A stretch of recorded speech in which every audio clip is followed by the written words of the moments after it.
보도의 진실을 들여다보고 시청자의 진심에 귀 기울이는 시간이죠. YTN 뉴스 FM 열린 라디오 YTN 시작합니다. 저는 아나운서 최희입니다. 서울 한 초등학교에서 2년차 신규 교사의 안타까운 사망 이후 교사 보호, 교권 강화에 대한 사회적 목소리가 커지고 있습니다. 정치권에서는 앞으로 교사의 정당한 생활 지도에 대해 아동학대로 처벌하지 않는다는 논의가 나왔는데요. 다음 달 나올 교권 보호 대책 얼마나 실효성이 있을지 주의 깊게 살펴봐야겠습니다. 또 짚어봐야 할 이야기가 있습니다. 고인의 죽음이 세상에 처음 알려졌을 때 고인의 일기장과 병원 기록을 입수한 보도가 있었죠. 사적 정보가 흘러나오고 이번 사안을 고인 개인의 문제로 치부하는 등 초기 보도가 범한 오류도 찬찬히 살펴보겠습니다. 오늘 열린 라디오 YTN 지금 바로 시작합니다.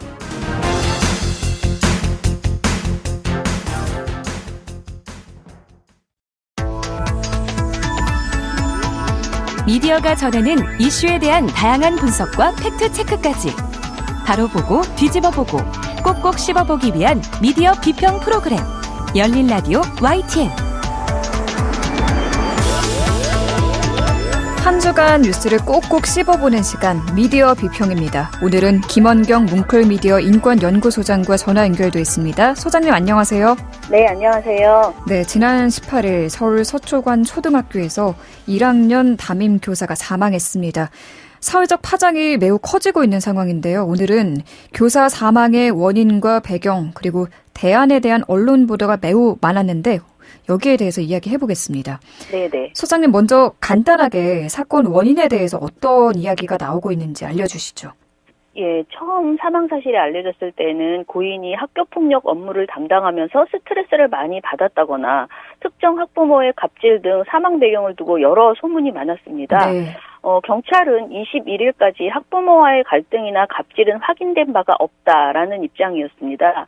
그러나 이날 서울교사노조는 동료 교사들로부터 받은 제보를 공개하면서 철저한 경찰 수사를 촉구했습니다. 예. 그 제보 중 하나는요. 학생 B가 뒤에 앉아있던 학생 C의 이마를 연필로 긁었다. 학생 C의 학부모는 이 사건을 이유로 교무실에 찾아왔고 고인에게 교사 자격이 없다. 애들 케어를 어떻게 하는 거냐라고 항의했다는 것이었습니다. 네. 또한 피해자 학부모가 수십 통의 전화를 하기도 했다면서 고인은 내가 휴대전화 번호를 알려준 적이 없고 교무실에서도 알려준 적이 없는데 내 번호를 어떻게 알고 전화했는지 모르겠다. 네. 소름 끼친다. 방학 후에 휴대전화 번호를 바꿔야겠다라고 말을 했었다라는 내용도 공개가 되었어요. 24일 유족 동의하에 공개된 고인의 일기장 일부에서도 이와 비슷한 그 고민이 이제 공개되면서 상황이 급변했습니다. 결국 경찰도 뒤늦게 해당 제보의 양 당사자 측 학부모를 참고인으로 조사했고요. 서희초 60여 명의 교사 전원을 탐문조사하고 유족이 제출한 고인의 휴대전화를 포렌식하게 되었습니다. 네. 그런데 이 고인 사망 소식이 알려진 이후에 고인의 일기장 내용을 입수해서 보도하는 언론이 있었거든요. 네, 여기에 대해서는 어떻게 보세요? 일단 그 정황을 말씀드리면 뉴데일리가 20일에 단독이라는 그 꼬리표를 달고 서초고 초등교사 일기장 내용 입수, 2월에도 극단 선택 시도 정황이라는 제목의 보도를 했어요. 이 보도에서는 본보가 입수한 A씨의 일기장 운운하면서 그가 업무 스트레스와 연인 관계 등으로 힘들어했다라고 보도를 했습니다. 우울 증세로 정신의학과에서 치료를 받아왔다고도 보도를 했어요. 제가 보기에 이 보도는 기본적으로 자살보도 권고 기준을 명백히 위반한 것입니다. 자살보도 권고 기준 3.0에는요. 고인의 인격과 비밀은 살아있는 사람처럼 보호해야 합니다. 고인의 인격을 침해하거나 비밀을 노출하는 보도는 고인과 유가족의 법적 권익을 해칠 수 있습니다. 이렇게 적시되어 있어요. 지금 이 내용은 사실은 굉장히 비밀스러운 부분들, 특히 의료정보 이런 것들이 노출되는 것이기 때문에 여기에 해당되고요. 또한 자살은 단순화하기 어려운 복잡한 요인들로 유발되기에 자살 동기를 단순한 보도는 매우 위험하다. 이런 내용도 권고 기준에 들어 있습니다. 네. 어디에서 어떻게 구했는지도 모를 사적 정보들을 고인과 유가족의 동의도 없이 함부로 언급한 것은 명백한 잘못입니다. 무엇보다 이번 사안에 있어서 고인의 죽음을 도저히 묵과할 수 없는 많은 교육 현장 분들의 공감과 추도의 목소리가 나오고 있는데요. 이런 맥락을 묵살하고 뭔가 고인의 개인적 사정에 방점을 찍으려 한 것도 부적절한 보도 내용입니다. 예. 25일에 사촌 오빠 분이 유가족을 대표해서 블로그를 통해서 입장을 내놨는데요. 일기장 내용과 의료 기록은 도대체 어떻게 확보한 것이냐라고 물었고요. 왜 특정 부분만 강조했는가? 그리고 특정 악성 민원에 시달린 정황이 없다라고 이렇게 보도한 이유가 무엇인지 지적했습니다. 네. 그리고 관련돼서 팩트체크도 없었으며 유가족 동의도 받지 않았음을 비판하면서 앞으로 법적 조치를 하겠다라는 입장을 내놨습니다. 네. 유족 동의 없이 고인의 일기를 공개를 했고 또 자살보도 권고 기준을 위반한 보도 내용 지적해 주셨습니다. 이번 일에 대해서 교육계는 물론이고 정말 많은 시민들이 깊은 애도의 뜻을 보내고 있습니다. 또 우리 교육계 외 교권 추락 문제 등 많은 문제가 있구나 인식하게 된 그런 상황인데요. 네. 지난 주말에 교사와 교대생 5천여 명이 모인 대규모 추모 집회가 열렸습니다. 네. 여기서 이분들이 내는 목소리를 들어보니까 이번 교사의 죽음이 가지는 사회적 의미가 굉장히 큰 것으로 보이더라고요. 네, 그렇습니다. 말씀하신 것처럼 22일 토요일에 종로구 보신각 앞에는 검은 옷과 마스크를 쓴 교사와 교대생 5천여 명이 모이는 대규모 추모 집회가 열렸습니다. 교권 침해 실태를 알리고 진상규명과 대책을 마련해야 한다. 이것을 강력하게 촉구하는 자리였는데요. 자발적 교사 모임인 공교육 비상대책위원회가 조직한 것인데 이례적인 그 대규모 집회였다. 이렇게 볼 수 있습니다. 게다가 최근에 양천구의 한 공립초등학교에서 교사가 6학년 학생에게 폭행당한 사건이 있었고요. 또 부산 북구의 한 초등학교에서도 3학년 학생이 수업 시간에 교사의 얼굴을 폭행하고 몸을 발로 차는 사건이 발생하면서 교사의 교육 업무 과정에서의 어려움이 매우 심각하다는 것이 현실적으로 보여진 그런 상황입니다. 네. 토요일 집회에서 나온 발언들을 들여다봐도 업무 이외의 스트레스가 너무 크다라는 것을 알 수 있습니다. 이 자리에서 퇴근 시간 이후에 학부모에게 전화가 와도 상담이라는 이유로 새로운 업무가 시작된다면서 문제의 본질은 25명의 아이와 그 학부모를 교사 한 명이 담당해야 하는 구조다라는 발언이 나왔고요. 나 혼자만의 일이라고 생각하고 버텼던 게 지금과 같은 일을 일으킨 것 같아서 부채감을 느낀다. 이런 목소리도 있었습니다. 학부모의 민원에 더해서 교실에서도 학생들에게 아무 말 할 수 없는 현재의 교육 시스템에 무력감을 느낀다. 현장의 교사들은 학부모에 의한 무차별적 폭언 등 생명과 직결되는 위협에 노출되어 있다. 교사 생존권 보장에 대한 교육부의 대처 방안을 강력히 요구한다 등의 발언이 나왔습니다. 이런 일이 하루 이틀 일이 아니었던 것 같아요. 네. 진짜 금쪽이는 아이들이 아니라 악성 민원을 넣는 일부 학부모가 금쪽이다. 이런 이야기도 나올 정도고요. 맞습니다. 교육 현장이 이렇게 되기까지 교육계는 그간 아무런 대책도 세우지 않고 있었던 것인가 묻지 않을 수 없거든요. 네, 지난 3월 27일에 MBC PD수첩에서 나는 어떻게 아동학대 교사가 되었나라는 제목의 방송을 했는데요. 이 방송에서는 2021년 부산에서 비슷한 상황으로 사망한 교사 이야기가 등장합니다. 욕설을 한 학생을 복도로 내보내서 방송문을 쓰게 했다는 이유로 학부모가 여러 건의 민원을 제기했고요. 결국 교장에 의해서 정서적 아동학대로 신고당하고 교사는 이 문제를 혼자 해결해야 했습니다. 고인은 이번 서희초의 경우와 달리 학교라는 공간이 아닌 곳에서 사망하셨기 때문에 죽음 후에 진상조사나 사회적 애도조차 받지 못했습니다. 예. 이번 사건 이후 언론의 보도와 여러 교원단체의 성명을 보면서 드는 생각은요. 우리 사회가 학교 내에서 발생하는 모든 문제들을 교사 한 명에게 떠맡기고 정작 그들에게는 아무런 권한도 보호막도 되어주지 못했었구나라는 생각이 들어서 매우 안타까웠습니다. 그래서 지금 뒤늦게라도 교권을 보호하기 위한 대안들 속속 나오고 있죠. 내용 전해주실까요?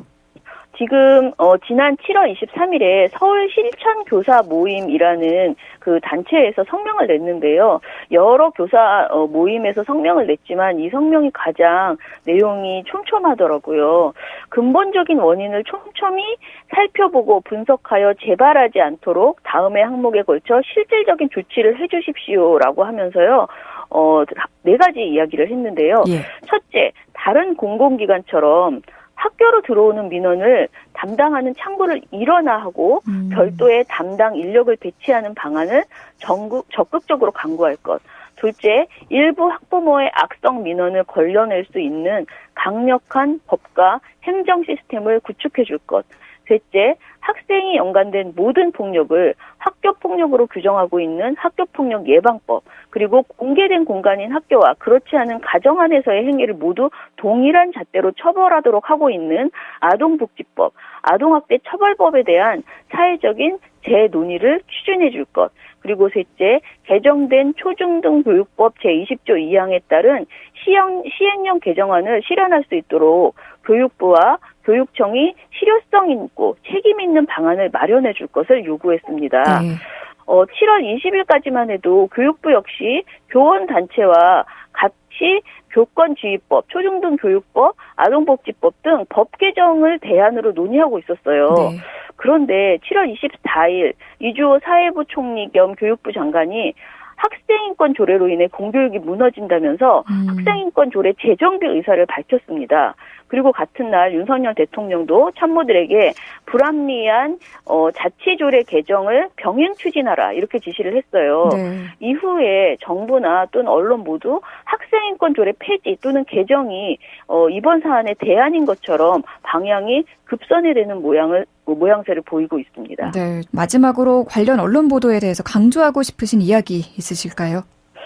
다른 모든 사안도 마찬가지지만요. 언론은 이 사안을 해결해 나가는데 매우 중요한 역할을 합니다. 첫째, 교권 회복을 위한 목소리는 정말 다양합니다. 학생인권 조례 개정만 하면 교권이 회복되고 교육 현장의 여러 가지 문제들이 해결되는 것이 아닐 뿐 아니라 사실은 그런 만능 열쇠는 없습니다. 이렇게 복잡하고 어려운 문제일수록 언론은 흥미 위주의 보도가 아니고 조금 더 연구하고 고민한 결과를 내놓았으면 좋겠습니다. 최근에 관련 보도를 보다 보니까 느닷없이 오은영 비판이라는 내용이 굉장히 많았습니다. 네. 금쪽이 편만 들어서 이런 일이 벌어졌다라는 것이거든요.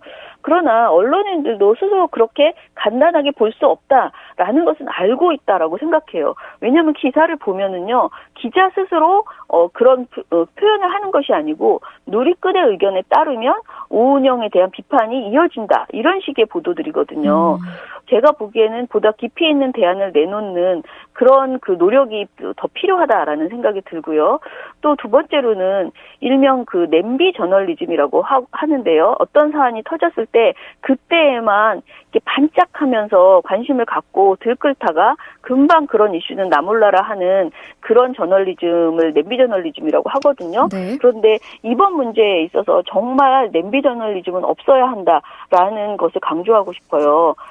이번 사안의 그 대안들이 어떻게 처리되고 있는지, 교육계의 실천적 움직임이 있는 것인지, 법 개정이 이루어지는지, 만약 이루어지지 못한다면 도대체 무엇 때문인지 계속 언론이 지켜보면서 변화를 견인하는 그런 언론 보도가 나오기를 기대해 봅니다. 네.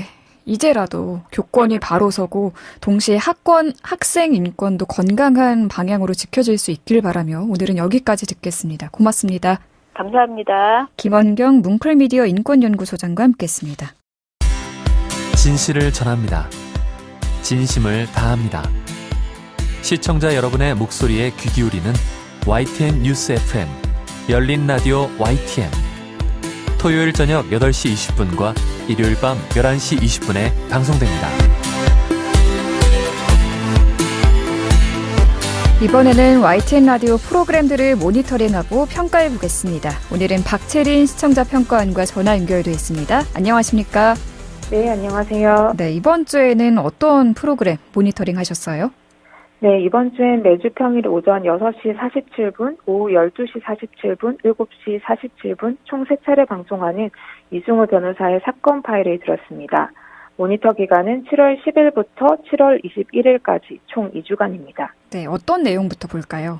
네, 법조문의 딱딱한 문장을 그대로 읽거나 전문 용어를 설명해주지 않고 지나쳐서 프로그램의 전달력이 떨어졌다는 점을 지적하려고 합니다. 사건 파일은 법률 정보 프로그램이다 보니 불가피하게 법 관련 전문 용어가 등장할 때가 많습니다. 네. 그래서 다른 프로그램보다 청취자가 쉽고 빠르게 이해할 수 있도록 돕는 게 중요한데요. 하지만 이런 부분에서 아쉬움이 보였던 때가 있습니다. 지난 7월 21일 방송에서 교통사고 때 발생하는 처리 비용이 주제였습니다. 이때 과실이 누구에게 더 있는지 따져보는 과실 비율에 대해서 구체적으로 설명을 해줬는데요. 이때 설명이 너무 딱딱하고 책을 그대로 읽는 듯해서 청취자 입장에선 듣고 바로 이해하기가 어려웠습니다. 네. 설명 내용을 그대로 한번 읽어보면요. 자동차 사고에 있어서 과실상계, 과실협의라 함은 불법 행위로 인하여 손해가 발생한 경우 불법 행위의 성립이나 그로 인한 손해의 발생 또는 그 손해의 확대 혹은 그 손해의 경감 방치 등에 있어서 피해자의 과실이 있는 경우 그 손해배상의 책임 및 금액을 정함에 있어 참작하여 비율을 나누는 제도라고 말을 했습니다. 문장이 길어서 읽는데도 숨이 좀 차는데요. 법률적으로는 정확한 설명일지 몰라도 청각에만 의존해 전달해야 하는 라디오 특성상 전달력이 떨어질 수밖에 없고 결과적으로 정보성도 낮아질 수밖에 없는 방식입니다. 네. 낯선 용어를 설명조차 없이 사용한 경우도 있습니다. 지난 7월 10일 방송 주제는 개인 회생 제도였는데요. 이때 개인 회생을 신청할 수 있는 자격에 대해 개인 채무자 자격이 우선 특권까지 포함해서 15억 원까지 가능하다고 설명을 했습니다.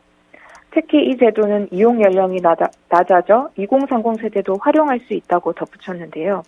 그런데 여기서 설명한 우선 특권 자격이 무엇인지 아는 2030이 얼마나 될까요?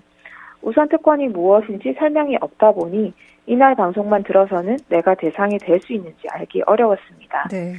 어려운 용어가 많이 나오는 프로그램일수록 쉽게 전달하려는 노력이 필요합니다. 네. 법을 들여다보는 프로그램인데 법안에 대한 설명은 어떻게 들으셨어요? 네, 법안과 관련해서는 설명의 완성도 부분을 지적하고 싶습니다. 지난 7월 12일에는 출생 미신고 아동 문제를 주제로 이야기를 나눴는데요. 그러면서 출생신고의 누락에 따른 대안으로 출생통보제와 보호출산제 두 제도가 고려되고 있다고 말합니다. 이 발언을 들은 청취자들은 출연자가 말한 이 두 대안이 어떤 내용이고 어떤 장단점이 있는지 궁금하기 마련입니다. 그런데 출연자는 출생통보제에 대해서만 길게 설명하고 보호출산제가 무엇인지에 대해서는 이야기하지 않고 끝내버렸습니다. 네. 이 두 대안을 두고 지금도 논의가 계속되고 있는데요. 그만큼 중요한 키워드이지만 두 대안 중 하나만 설명하고 지나가버린 이날 방송은 완성도가 떨어진다고 볼 수밖에 없습니다. 네. 이 밖에 또 마지막으로 짚어볼 부분이 있을까요? 네, 성범죄에 관한 부적절한 용어 사용과 피해자를 고려하지 못한 설명에 대해 지적을 하려고 합니다. 지난 7월 18일 방송에선 여름철 늘어나고 있는 불법 촬영 범죄를 주제로 이야기를 나눴는데요. 먼저 이날은 불법 촬영이라는 말 대신 몰카, 몰래카메라라는 용어를 총 8번 언급했습니다. 법적으로 이 범죄를 이르는 말이 있는데도 변호사인 진행자와 역시 변호사인 출연자가 부적절한 단어를 수차례 사용한 겁니다. 네. 2021년 법무부의 디지털 성범죄 등 전문위원회도 몰카라는 단어는 불법 촬영에 대한 유의적 의미를 내포한 약칭이라고 비판하며 이 단어를 쓰지 말도록 공고한 바 있습니다. 용어 사용뿐 아니라 사건에 대한 설명에서도 문제가 보였습니다. 이날 출연한 변호사는 불법 촬영의 경우 피해자가 이 사실을 늦게 인지하는 경우가 많고 그러다 보니 피의자에 대한 감정을 해소하지 못해 합의가 쉽지 않다. 그래서 법률가의 도움을 받아야 한다고 했습니다. 하지만 이는 피해자가 합의를 원치 않는 이유를 변호사가 단정 지은 것인데요. 범죄 내용이 심각해서일 수도 있고 그 외에 합의하지 않은 여러 이유가 있을 수 있습니다. 그런데도 마치 피해자가 감정을 스스로 해소하지 못해 합의를 하지 않는다는 식의 발언은 피해자 입장에서 특히 더 부적절하게 들릴 수 있습니다. 네, 오늘 시청자 평가는 여기까지 듣겠습니다. 감사합니다. 네, 감사합니다. 박채린 시청자 평가원이었습니다. 열린 라디오 YTN에서는 시청자 여러분의 목소리를 듣습니다. 참여 신청과 의견은 유료 문자 샵 0945, 우물정 0945나 YTN 라디오 프로그램 열린 라디오 YTN 게시판을 통해 남겨주세요. 지난 한 주간 있었던 뉴스들 가운데 사실 확인이 필요한 뉴스를 팩트체크해보는 시간입니다. 팩트체크 전문 미디어 뉴스톱의 송영훈 팩트체커 전화 연결돼 있습니다. 안녕하십니까? 네, 안녕하세요. 네, 이번 주 첫 번째로 짚어볼 팩트체크 내용 어떤 건가요? 네, 최근 가장 큰 이슈죠. 이 교사들의 교권 침해, 이 원인과 배경을 두고 여러 주장들이 나오고 있는데, 네. 이 정부 여당은 그 가운데서 이제 학생 인권 조례에서 원인을 찾고 있습니다. 국민의힘은 2010년부터 도입되기 시작한 이 학생 인권 조례가 학생들의 방종을 초래했고 그 결과 교권과 다른 학생들의 학습권까지 침해했다 이렇게 비판을 했습니다. 네. 그래서 이 조례를 이용해 학생은 일부 학생들은 교사에게 반항하고 또 학부모는 민원을 넣는 사례가 생겼다 이런 주장입니다. 이와 관련해서 2010년 경기도가 학생 인권 조례를 도입할 때 참조한 게 있는데 이게 뉴욕 학생 권리 장전인데요.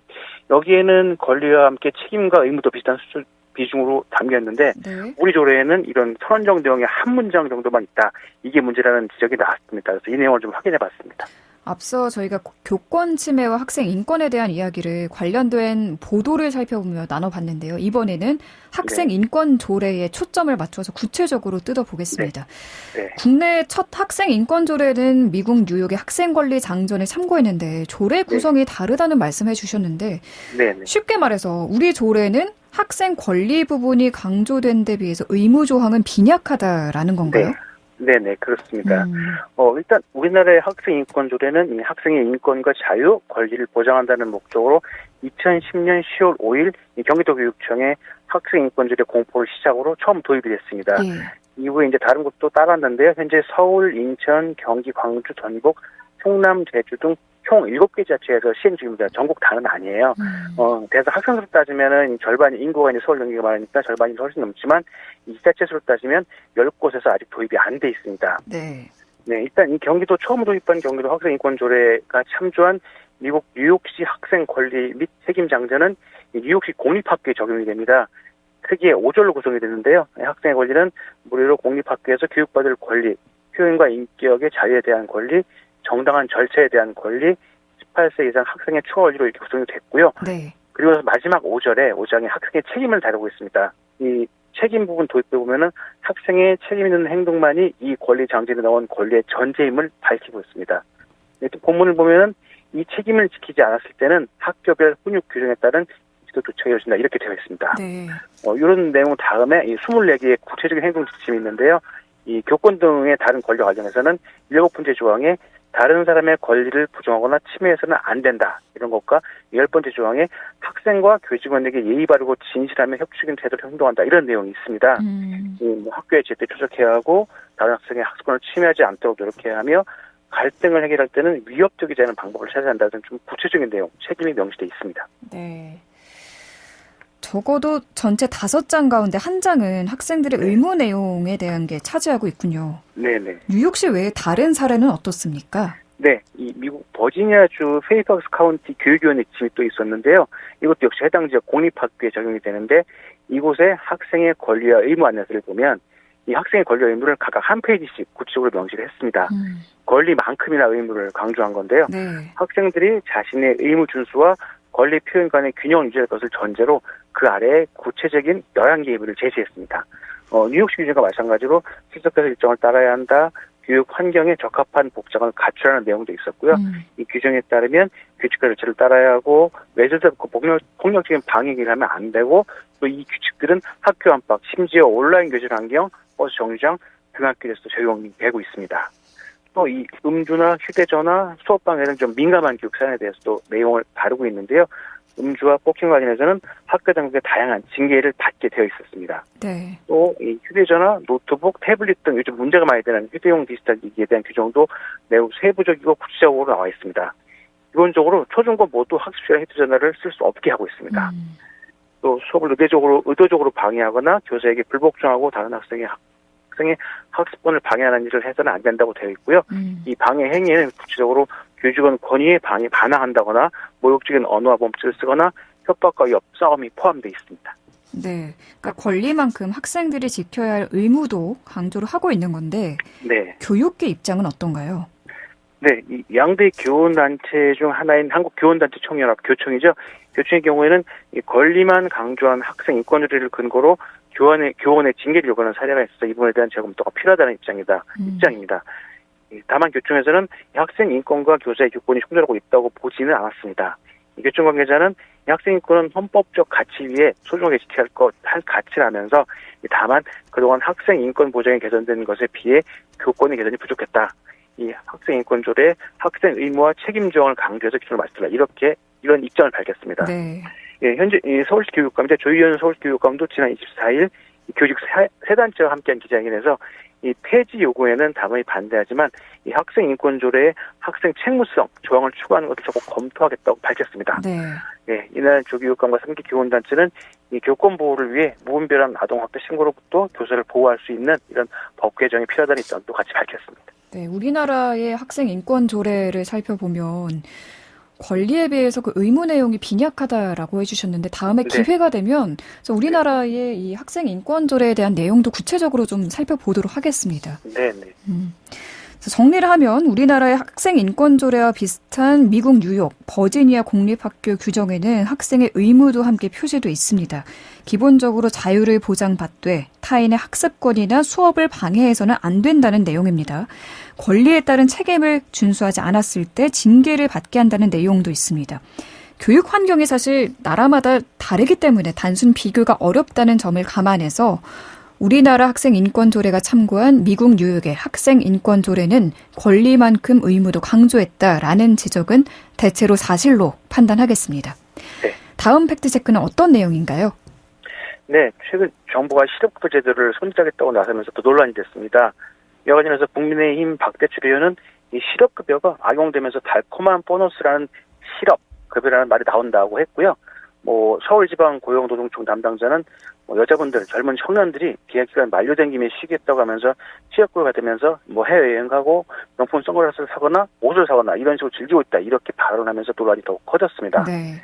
그러면서 이와 관련해서 인터넷 공간에 실업급여 부정수급 대다수가 청년, 여성이다. 이런 주장이 퍼졌습니다. 그래서 이걸 좀 따져봤습니다. 네, 궁금하네요. 네, 통계가 있는데요. 이 국가 통계 포털에서 제공하는 성별, 연령별 구직급여와 실업급여의 공식 명칭인데요.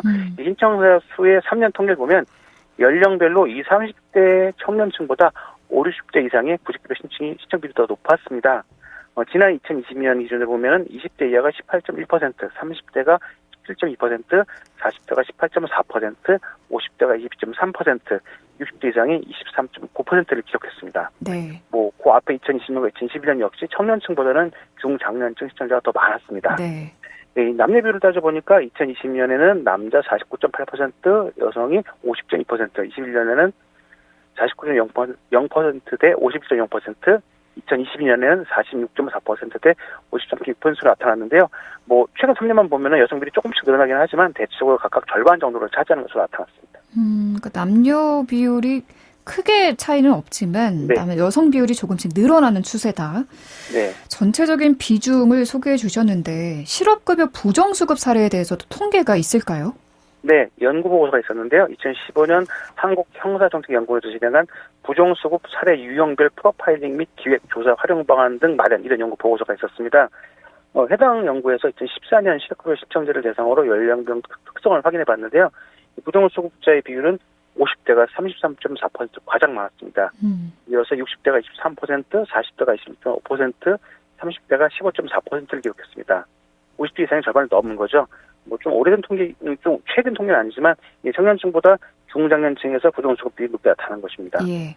성별로는 보면 남성이 60.3%, 여성이 33.7%로 남성의 비율이 여성에 비해서 2배 더 높았습니다. 이 보고서는 분석을 보면은 전체 실업급여 신청자에서도 성별의 비율은 남녀가 각각 50%로 차이가 없었는데 부정수급자 비율에서 남성 비율이 좀 높게 나타나는 것은 좀 주목할 만하다 이렇게 분석을 했습니다. 그렇군요. 네. 정리하면 전체 부정수급자 중 가장 높은 비율을 차지하고 있는 층은 50대 남성으로서 23.4%를 기록했습니다. 따라서 부정수급 대다수가 여성 청년이라는 주장은 사실이 아닙니다. 참고로 이 실업급여 부정수급액은 지난해 269억 원이었습니다. 네. 실업급여 관련 허위 정보 많았는데요.